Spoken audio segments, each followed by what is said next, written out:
എന്തെന്നല്ല ആമക്കാല് വെടിക്കെട്ട് ഒരു രക്ഷയില്ലാട്ടാ. അപ്പൊ ഇളവാതിക്കല് കണ്ടില്ല, അവര് കഴിഞ്ഞ കൊല്ലത്തെയും ഈ കൊല്ലത്തെയും കൂട്ടിട്ട് കത്തിക്കത്. അപ്പൊ കടവിലെ പൂരത്തിന്റെ അതൊന്നും പറയണ്ട. അപ്പൊ ഞങ്ങളെ കുരുത്തം കെട്ടുണ്ടായിരുന്ന കൂടെ ആ ഒച്ചമ്പിളിയും കൂട്ടിട്ട് ഒന്നും കേൾക്കാൻ പറ്റിയില്ല. കൊളുത്തിയത് പറഞ്ഞില്ല, കഴിഞ്ഞത് പറഞ്ഞില്ല. ഈ വെടിക്കെട്ടിന്റെ കാര്യം തന്നെയല്ലേ പറയണേ? അവിടെ അതിനുള്ളതിനുള്ളൂ കതിനെ പൊട്ടണ പോലെ നാലെണ്ണം. എന്താ ഒരു കാര്യപ്പെട്ട ചർച്ച? ഞങ്ങൾ വെടിക്കെട്ടിന്റെ കാര്യം സംസാരിക്കാറുണ്ട്. ഇരിക്കേ. ഏയ് ഇരിക്കണില്ല, പള്ളി പോള സമയായി. അപ്പൊ നോമ്പായതിന്റെ ശേ വെറും ഭക്തിയാ. ഇപ്പൊ ഏത് നേരം പള്ളിയിലാ. നമുക്കറിയാം അവന്റെ ഭക്തി എന്താന്നൊക്കെ. കണക്കെന്താ? അയ്യോ പള്ളി പോയില്ല, ഓണൊരു പോയിക്കോട്ടെ. ഇത് അങ്ങനെ വിട്ടാ പറ്റില്ല. നമുക്ക് അവനൊരു പണി കൊടുത്താലോ? ഏയ് അതൊന്നും വേണ്ടടാ. ഹേയ് അതല്ല, അവ അത്ര വലിയ പുണ്യാളനായ നമുക്കേ ഓൻ വരുന്ന വഴിയിൽ ഒരു മാല കൊണ്ടിടുക.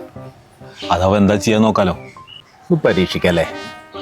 നീ ഒരു കാര്യം ചെയ്യ്, അവൻ പള്ളിയിൽ നിന്ന് വരുമ്പോഴേക്കേ ഞാൻ മാല എടുത്തിട്ട് വാ. മാലേ?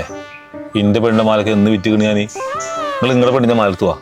അവളുടെ മാലൊക്കെ പണിയോ? എന്ത് പണി? ഇനി ഓ മാല എടുത്താൽ തന്നെ നമ്മൾ കൈ കൊടുക്കുന്ന പൊക്കില്ലേ? അതല്ല നമ്മുടെ പരിപാടി. എന്നാ എവിടെ ഇരിക്കി, ഞാൻ മാല എടുത്തു വരാം.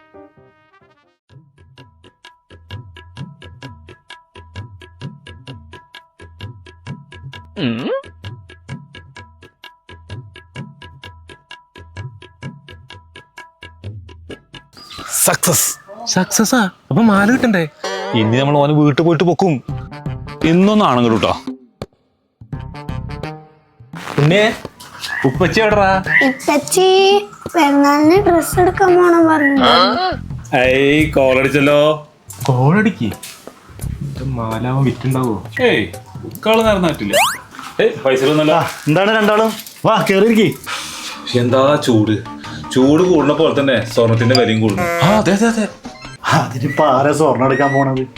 അതിനിപ്പോ സ്വർണം വാങ്ങണമെന്നൊന്നുമില്ലല്ലോ, എവിടുന്നെങ്കിലും കിട്ടിയാലും മതിയല്ലോ. എവിടുന്ന് കിട്ടണ? അതിപ്പോ എന്താ വെച്ചാലേ ഈ ആൾക്കാർ മാല കെട്ട് പോകുമ്പോ വഴിയിൽ പോവുക, പിന്നെ അത് കിട്ടുക, അതാ ഉദ്ദേശിച്ച്. അതിന് നമ്മുടെ നാട്ടിലാർ എത്രയും വലിയ മാലൊക്കെ ഇട്ട് പോണം? അല്ല, അങ്ങനെ പോവാലോ. അങ്ങനെ മാല പോയി കിട്ടിയിട്ടുള്ള വല്ല അനുഭവം ഉണ്ട് എനിക്ക്? ഏയ് നമുക്കതിനുള്ള ഭാഗ്യൊന്നുമില്ലടോ. ഒരു ബുദ്ധി, എന്റെ മാല പോയിന്നാ തോന്നുന്നു. അല്ലടാ, ഈ പള്ളിന്ന് വരുമ്പോഴേ ആ കോൺക്രീറ്റ് റോഡിന്ന് ഒരു മാല കിട്ടിയില്ലേ? കോൺക്രീറ്റ് റോഡാ? മാലേ? മര്യാദക്ക് എന്റെ മാല വാങ്ങിച്ചോ. സ്വർണത്തിന്റെ വില അറിയാലോ, ഭാര്യ എന്നെ വീട്ടിൽ കയറ്റില്ല. സ്വർണത്തിന്റെ വില കൂട്ടിയ ഞാനല്ലോ.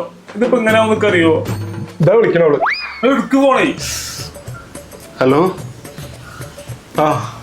ആ മാല കിട്ടിയാ?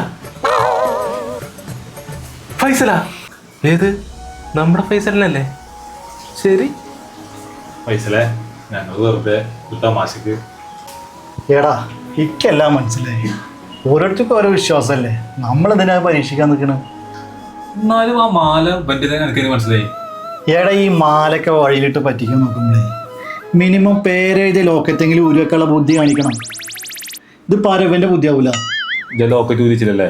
ഈ എന്നോടത് പറഞ്ഞ അത് പ്രത്യേകം പറയണാ. ആയ പോവാ. ഡാ ഇനിയിപ്പോ നോമ്പറന്ന് പോവാടാ. എന്താ സ്പെഷ്യല്? നല്ല പത്തിരിയും പോത്തർച്ചയുണ്ട്. പോത്തർച്ചിണ്ടാ? ആ ആയോ ഇരിക്കാം.